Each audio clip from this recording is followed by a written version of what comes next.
Hello, I'm Chris Menard. Microsoft Teams has rolled out a highly requested feature.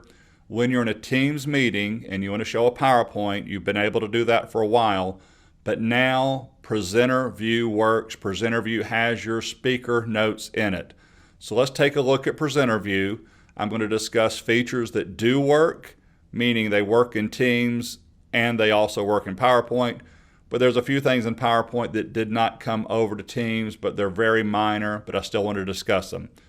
So to keep this video short, I've already started a Teams meeting and Carol Wilson has joined me, but it doesn't matter how many people are in here. So the first thing to show you is how to pull in a PowerPoint in Presenter View. So up at the top is Share Screen, click it once. Your PowerPoints are listed down here. I don't see the one I want, so I'm going to hit Browse. I can either go from OneDrive or my computer. I'm going to just pull this from my computer. I'm going to get one screen. You will not see this screen if this is the first time you do it. I've been playing in here all morning. By the way, if you don't have this feature now, you should have it really soon. Today is the 18th of January, 2021. This just rolled out. I found it just this morning. So I'm going to hit replace, but watch this. An important note too, the PowerPoint not only loads, but it loads in Presenter View. So there's no feature to say, I'm going to go turn on Presenter View. It is in Presenter View. My main slide that I'm on is sitting there really large with that red border. To the right are my speaker notes. It starts off with introduce myself. All my slides are down below. You can see 1, 2, and 3. So this is Presenter View. Everyone else is only seeing this main slide that I'm on right here. Just to prove it, I told you Carol Wilson was in this meeting. I'm going to pull this over. Not only is Carol seeing only that slide, this is cool. I pulled Carol into the meeting. Carol is on Microsoft Teams on the web. Look at the URL up there, HTTPS. That is all she sees. So I just wanted to prove that no one else will see your speaker notes except you.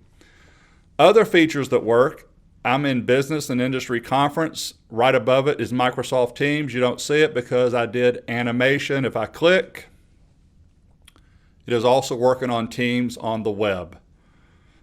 Also, transitions work. Transitions are what happens when you go from one slide to the next slide. I can't recall if I put any in here, but I tested this earlier. And transitions are working and animations are working. So that's good. One item I need to tell you about, and this is a Teams feature. By default, if you point right here, participants, you can have participants move through your slide deck ahead of you. So if you don't want them to, you want to disable that. So that's an important point that Teams has. Because I don't want people jumping ahead of me right now, so I'm going to disable that. A couple items I noticed didn't work. You know, when you're in Presenter View running your slideshow in PowerPoint, you've got a highlighter, you got a pen, you got an eraser, you got all those features. I don't see those here. No big deal. But this is really cool. Another feature is you have all your meeting controls up here. I can show my participants. I can join the conversation. I've got my reactions. I'm the organizer, so I have breakout rooms available to me. And one little feature, I just wanted to share this with you. You also, the live captions did work. I'm recording, so I don't have my headset on, but live captions did work. Live captions will not show up on Teams on the web. They do work, Teams on the desktop. That's it. I want to keep this short. Presenter View is in Microsoft Teams. If you don't have it, you'll have it soon. Let me know if you have any comments, questions. Feel free to subscribe. Have a wonderful day. Thank you.